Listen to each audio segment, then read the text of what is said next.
Hey guys, Huzzy here bringing you another video. Now welcome to another spectating challenger. Now, well, technically today we're spectating master. This is statistically the best EU West Evelynn player.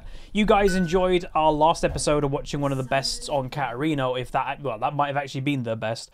But yeah, this is the best Evelynn player statistically. I think it's the second best Evelynn in the world if you're going off the website that I use to find the rankings and stuff. And remember, the way that they do the rankings is a combination between win rate, KDA does matter for your champion ranking, your rank, because if you're good at a champion, you'll be good rank, let's be honest. They combine all that stuff together, and then you get spit out your world rank. If you're wondering what's the best ever world rank that I've gotten myself, I've been top 100 on a couple of champions here or there, and that's top 100 world. But, you know, generally, the top, I'd say, at least 50 spots are going to be mains or one-tricks of a champion, because obviously they dedicate the most to that single champion. So the person that we're watching here, just to kind of say their stats and everything like that, not a pure one-trick, but definitely a main of Evelynn. This is a Smurf account of somebody's, which seems to be a kind of a common thing, is like these top-ranking champion accounts is somebody else who can play other things, but they have a one-trick account. Because the Katarina that we watched, that was definitely a Smurf of somebody, but it was a Katarina one-trick account. This account has got 99 games of Evelynn, and then after that, it's got 32 games of Kayn, and then after that, 2 games of Nasa. So really, it's Evelynn or Kayn. Meanwhile, she actually does a bit of a bad pull there. She gets it reset. She's going to just regen probably a little bit there or here or there. Doesn't actually go for any health potions yet, but obviously Evelynn as a champion, you know, with the jungle item, and eventually when she gets her stealth, has got really good sustain in the jungle. So you can see constant movement with kiting to try and take the least damage as possible. Also positioning her Q to make sure it's going through as many of the minions as possible, AoE damage. But yeah, in the 99 games that this Evelynn has played, it's got an 80% win rate. So very impressive. Stat-wise, she gets 11.3 kills on average a game, 3.1 deaths, and 6.9 assists. So kind of like the Katarina, averaging over 10 kills a game with only 3 deaths. Like that, these statistics are just insane. Worth also noting the average build for this Evelynn, and I'm looking through her match history right now. The average build includes a MEJAIs. So yeah, so part of the reason, by the way, why am I doing Evelynn? Huzzy, are you looking to pick up Evelynn? Arguably no, but I am looking to pick up jungle a lot more in the upcoming season, so learning more about the junglers that I can be against is always a good idea. Furthermore, we did an episode of Elise. I think it was actually me playing it, right? It was a live commentary, and I was like, is Elise now the best AP jungler in the game? And, you know, I overall think potentially, I think she's got really good consistency. She's got good CC. If she gets ahead, she can snowball. If she gets behind, she's not useless. Where if Evelynn gets behind, she can struggle. But other people did throw... Meanwhile, look at this clearing, by the way. So yes, the range is perfect that you can aggro both, and with the AoE, she is AoEing down both at the exact same time. So if you just got that little thing from this video, and you can now use that on your jungling, there you go. That's amazing, right? But other people threw different junglers in the ring. Oh, Diana, the rework is quite good in the jungle. Evelynn, Nidalee, like... So we will maybe over the next few days watch a couple of these AP junglers, and just to remind everybody, replay episodes, obviously, especially right now, because Christmas period... I need time off. Well, I'm going, you know, I'm going to be away for about 5 days starting on Tuesday. Christmas Eve, Christmas Day, going to go see extended family for like 3-4 days. So, yeah, and I don't want you guys to miss out on content. So this is better than no content. And I still actually, by the way, think it's really good content. For pure educational value of trying to get better at League, this is sometimes actually better than the live stuff. Meanwhile, Qiyana gets killed in the mid lane by a Zac ganky. That was actually, I think, his second time going there. So eventually the Qiyana did die. With, by the way, not using any sums. She still has Flash and Ignite up. Worth noting. So Evelynn does a pretty damn full clear. You know, she's got a little bit of farm lead on the Zac. Probably because Zac's gone for 2 ganks. Evelynn hasn't looked for one yet. You know, relatively remained healthy in the jungle, can do a full clear. And that's another thing that people have said to me, oh, I'm getting into the jungle. I struggle with staying alive in the jungle. You'll notice, again, it's something that I also need to improve on in my jungling. She's constantly moving while doing the camps. It's stopping getting, you know, let's just say it stops a 1 auto attack happen extra per camp. Well, that adds up. That 1 auto attack, if that does 50 damage, multiply that by the whole jungle. Well, if there's 6 camps that you're avoiding 1 auto attack of 50 damage on, that's 300 damage you're not taking, and Evelynn's got 760 health. So, you know, that's why you need to kite stuff, because the damage adds up. So build-wise, she goes for an Amp Tome, and then she buys, again, a Dark Seal. As I said, MEJAI's is standard in this person's item build, which, I don't know, like, it's weird someone standardly builds it, possibly, again, depending what rating this person is, like, on their main account.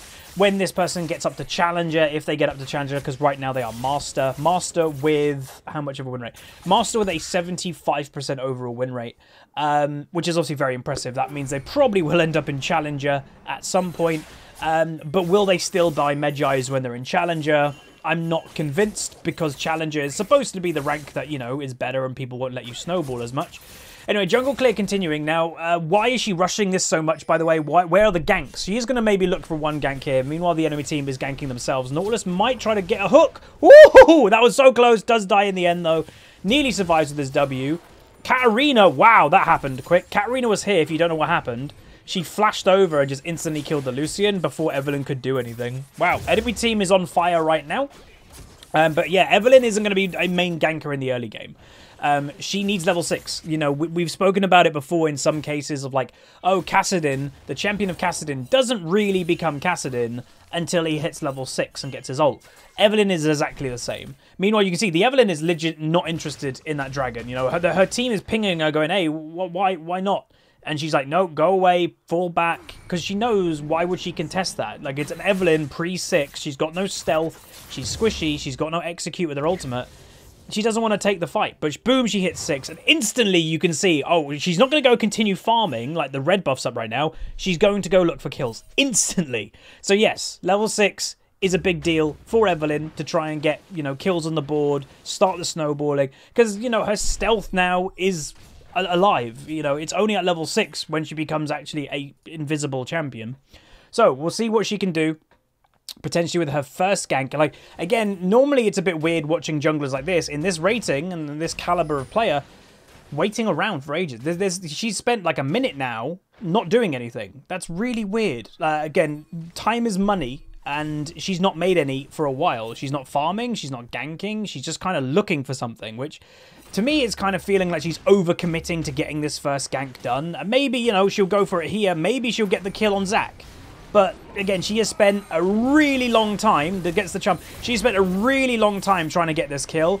Did have the execute up, but doesn't go for it. Does dodge the taunt, which is good. Zac now, again, remember, he didn't even pop his passive, so he can just kind of, you know, stay aggressive. Katarina now roaming as well. Kiana in mid lane hasn't moved. But yeah, that was a bit weird to me, if I'm honest. So that Evelynn spent a good minute or so, minute and a half, looking for that first gank, and then she decides to go after a Zac. And there's a Shen in the game. So that's a good, I'd say, at least 10, 12, maybe even more farm that she's just missed for not achieving anything. Like, she could, by that time of doing what she just did there, the whole red side jungle would be cleared. Maybe she could even steal a blue buff if she knew Zac was down there, and she did nothing. So that was a bit weird. Again, not every player is going to work out, but that one definitely did. Item-wise, Stalker Blade. Also, worth noting the team comp, by the way, of Red Team. If I was on blue side right now, would I really be that scared of Red Team? The answer is no. Why? They've got 3 assassins. So 3 assassins, and you've got a Shen and a Zac. All you need to do is avoid them snowballing. You know, don't let the Evelynn snowball. Don't let the Kiana get snowballing. That's all you got to do. And group in late game and use your CC to overpower the enemy. Use your tankiness of your Shed and your Zac. That's all you've got to do this game. But if we do see potential snowballing happen, that is where the game can start to unwind. But yeah, in theory, this game shouldn't be a hard game for blue team to win. They've currently got the lead. And team comp wise, yeah, it's not bad team comp at all. The only downside to it, I guess, is the damage of blue team are both pretty damn squishy. So Katarina can die quite quick to, you know, any of those 3 assassins. Ezreal also can get kind of one-shot. So if you had an AD carry that had a bit more survivability, or if you had a mid laner that was a bit safer than a Katarina, because obviously a Katarina has to go in to do any damage, then maybe blue team would definitely have the huge advantage this game. But yeah. Right, she's avoiding blue buff. Rift Herald has been done. She's going to clear out the Scuttle Crab, which is good. Low mana for Evelynn. She's probably going to go do blue buff, I'd imagine. Like, maybe they're thinking about ganking right now with the Nautilus and then going to mid. Okay. Look at the regen, by the way, of Evelynn. It's nuts. Just even mana. Right, here we go. Gank on the line. Nautilus opens with his ultimate, which is the right thing to do. Zack's coming in the area. Evelynn gets 1 kill. Gonna continue, see what they can do. Nothing more, but that's the first kill for Evelynn. She is on the board, which is sometimes, you know, it makes the difference. Okay, Janna, for some reason, goes all in. Nearly gets herself 1 shot, by the way, but she also nearly gets the Kiana. She survives for now, and there we go. Evelynn will go stealth and maybe head over to blue buff to try and get that mana going. Solo kill for Lucian. Lovely, lovely. And then also a solo kill for Shen. That doesn't surprise me. I don't actually, like, we all have our problems with Akali. I actually don't think Akali is a big problem in top lane anymore if you're playing a standard bruiser. Every bruiser beats her. Even Shen. And you can even see this Shen has gone for a Tiamat build this game because of his confidence level of killing an Evelynn. Killing an Akali, sorry. Worth noting. But obviously if you're playing something a bit weirder, or, you know, a range matchup against Akali, you might be too squishy.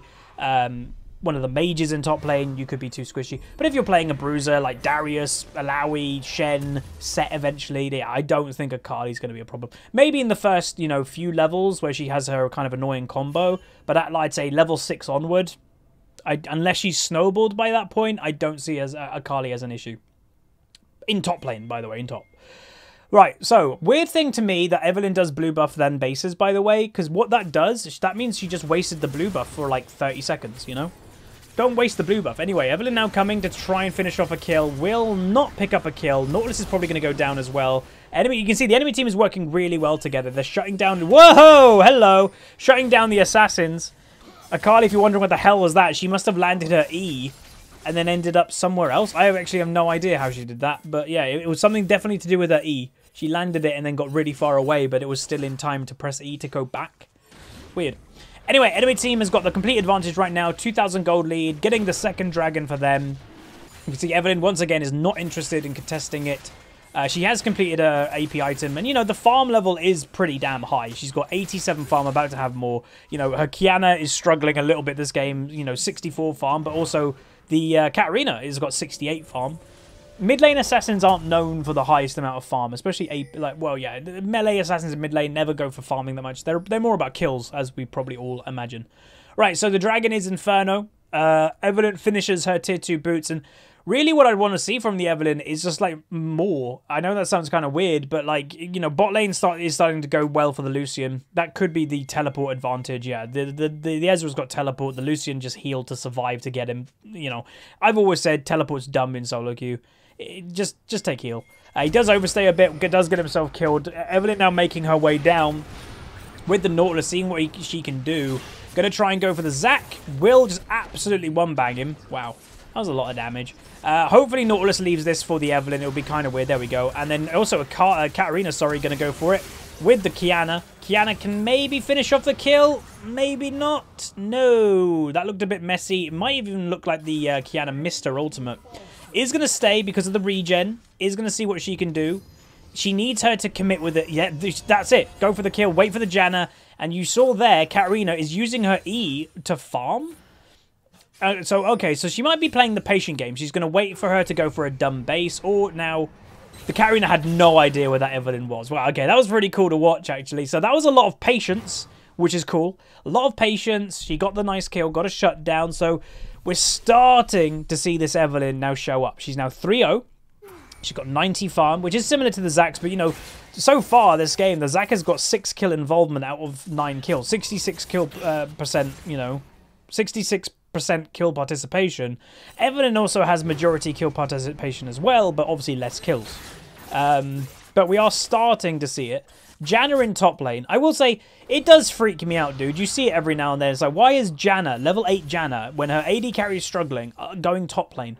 Sometimes it just doesn't make sense sometimes, but, you know, that's just the way that it goes. Solo queue, as we've always stated, is not a logical place when it comes to video games. Solo queue, solo queue. You've got to take it with a pinch of salt that it's not, even in Challenger, yes, it's amazing. Yes, practically no one will ever become Challenger, but it's still solo queue, right?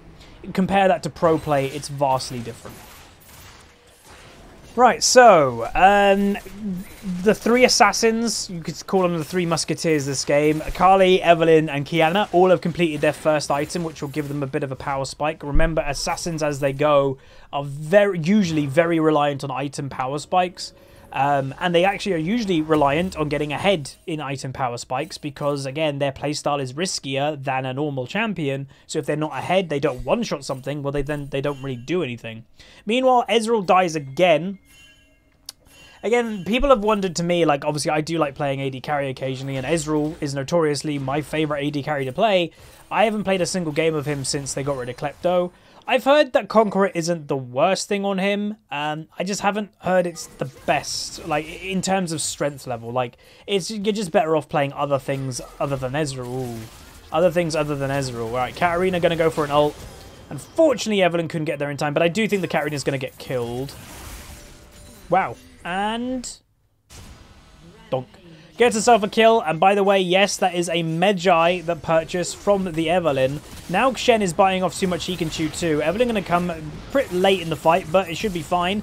Picks up the kill maybe, or an assist? No, not in the end. Ezreal ult comes through.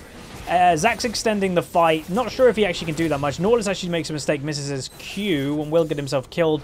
Advantage blue team in the end. Gold has actually equalized a fair amount. But yeah, even in a game, this does show, like I said earlier, how much this Evelynn is, MEJAI is part of her normal build. Her team's behind the whole game, you know, quite far behind. She's also behind 2 dragons, and yet she will still get MEJAIs.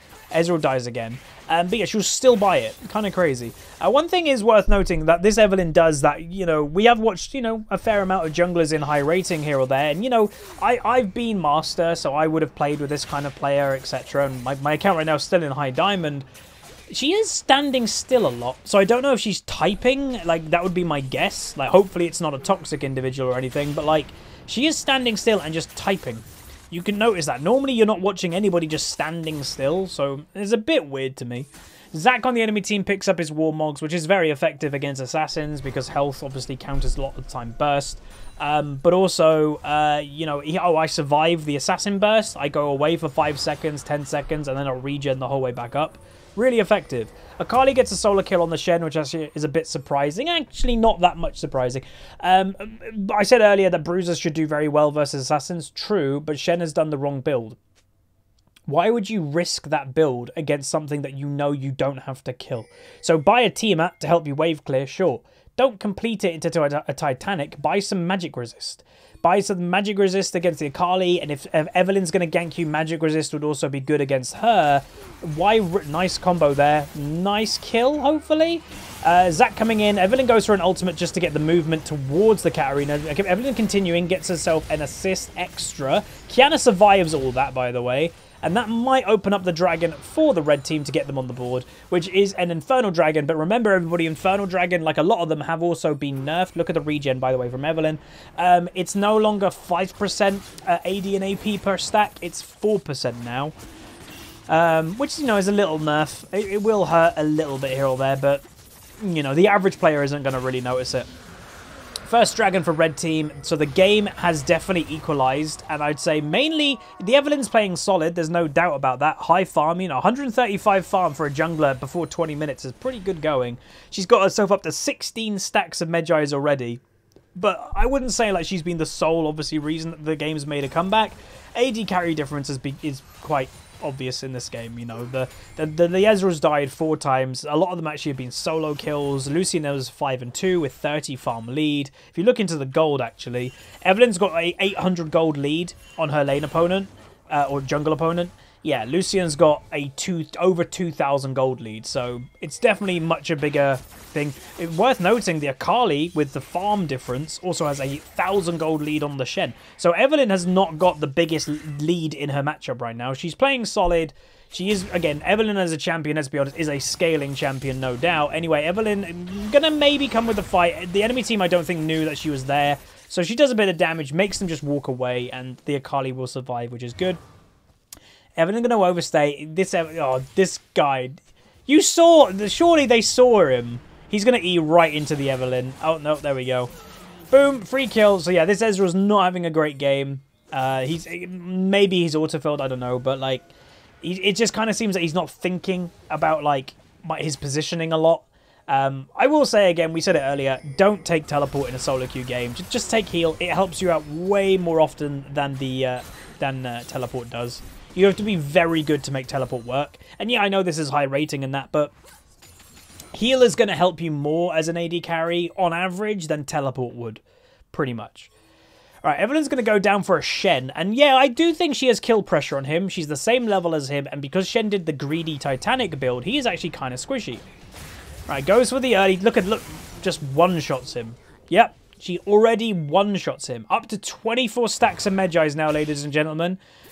So she's nearly got full stacks of Mejais at 20 minutes into the game. And, you know, this Evelynn, what I will say is her playstyle is calculated. Some people may call it KDA protecting, some people, but that is going to be part of what her whole playstyle is. Her whole playstyle is, I'm buying a Mejais every game. I need full stacks of Mejais. So what is one thing she can't do? Die. She can't die. Like, it ruins a Mejai's whole strategy. So she plays fairly passive, but calculated. She'll go in pretty much only when she knows that person's dead.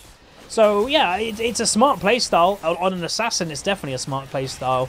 But I can easily see where this playstyle would lead to frustration if the Evelynn, you know, doesn't ever.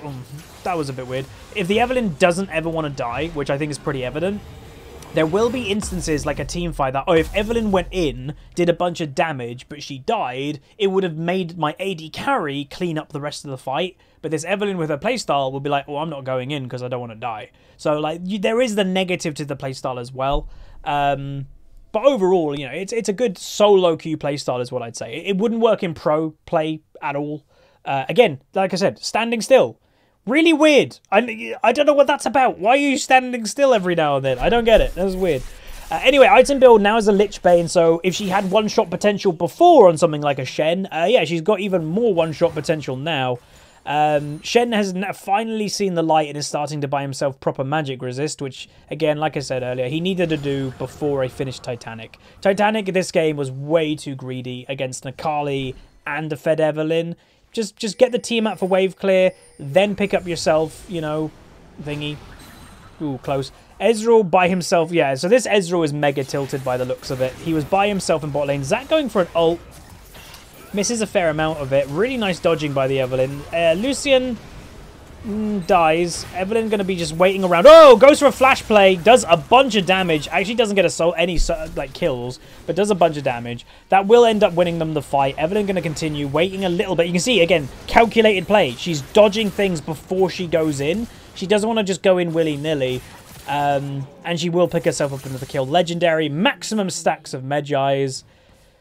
So yeah, this video title could be something on the line of this best Evelynn buys Mejais every game. Because, like, she legit basically does. Like, it's insane to me that someone buys a stacking item every game. Insane. Anyway, Evelynn, oh, yeah. You can definitely see some tilt coming out the Ezreal there. Weird. Again, would just guess he's auto-filled if he just got owned this much. But, again, we've said it now for the third time. Apologies for the you know, repetition. There were several times in bot lane that if you looked over on the sides, on the health bars here, Lucian was really low and just used heal and Ezreal died. It shows that heal made the advantage in bot lane, a lot of it anyway, so take heal. Anyway, dragons being done, which will be, I believe, the second dragon now, which will equalize the dragons. So the enemy team got the 2 dragons before the map change, and now Evelynn's team has had both dragons since the map change, which obviously... Well, I'd say it's advantage red team because, you know, they're a pure damage comp with 3 assassins. Having scaling AD and AP is a really good thing for that comp. Akali picks herself up a kill in bot lane on Janna. Is doing actually a 2v1 and she survives the the Katarina damage for now. Katarina is chasing, you can see on the mini-map. Well, what was that about? Don't know what that was about. Oh, that was an accidental. She went for Gunblade and pressed Zonya's. Unfortunate for the Katarina there, to be honest. All right, Katarina going to go aggressive because why wouldn't you at this point? You know, you're dead anyway. The Evelynn's in the area and boom. Extending her legendary, which is really nice. Worth noting something, by the way, if you're still watching and made it to this far. I might have said it in a couple commentaries here or there, but it does look like very good odds of me going to Twickenham early January for a tournament. I won't be playing in the tournament, I'm pretty sure, but I'll be just attending the tournament. XL, the LEC team, their headquarters is Twickenham Stadium in London. They're putting on a big tournament with a couple of pro teams and stuff. And yeah, it'll be a fun event. You can get tickets. I'll probably be there. Don't know if I'm going to do anything like content creatory, like a meet and greet or anything. I don't know. I'm going there mainly to socialise with friends. But yeah, be there or be a chair. Oh, lovely double kill. But yeah, just thought I'd announce that. Because if you're watching these episodes, you might be interested in commentated League of Legends. And I thought I'd mention it. But there we go. Really nice play by this Evelynn. Probably going to finish the game 11-03. And, you know, has this made me kind of learn anything more about Evelynn as the champion? Not really, I will say, but what it's made me realise is this is a very unique playstyle on Evelynn. Which I don't even know if it's that unique on Evelynn. I think it's just an Evelynn playstyle, but watching it and actually kind of following, you know, the best Evelynn in EUS do it, it's all about calculated play, which, you know, for some assassins, that's how you have to play the champion. For a lot of assassins, it's like, I'm going to go in on the AD carry. You legit saw that Evelynn, even in team fights, was just standing on the edge of the team fight sometimes waiting. Legit just waiting until her opportunity instead of just dealing damage whenever she can. So be calculated is like a big lesson, especially on this champion. And yeah, she didn't die, which is, again, a very common thing for this Evelynn. She's got maximum stacks of MEJAIs, which she buys every game and usually gets max stacks on. So it was cool to watch. Hopefully you guys enjoyed it. Would I say, though, again, kind of the reason we were doing this, would I say Evelynn is a better AP jungler than Elise? No. There's no way. Like, this playstyle is a very unique playstyle, and as I mentioned, if it works, yeah, you can one-shot things and get fed. But if this Evelynn gets behind, her usefulness as an assassin goes really far down. Elise, as a champion, can have one-shot potential on a singular target, where Evelynn, yeah, is mainly a singular target as well. But Elise has single target one-shot potential too. She's AP, the same as Elise. But if Elise gets behind, she still is actually more useful than an Evelynn. The cocoon and all that, the distracting with repel. So that's what I'd say. Like, Evelynn is a great champion if you're good at it. It has a unique playstyle where you have to be really smart about what you're doing. But there we go. Hopefully you guys enjoyed. If you did, throw a like on it, throw a subscribe. I'm going to record a few more today to try and get all the content mainly done for my break. But yeah, hopefully you're having a wonderful time of year, no matter what you celebrate, Christmas or Hanukkah, whatever it may be, or nothing. Have a nice time of year, have some fun, play some video games, and yeah, like the video, comment down below, and I'll see you guys next time.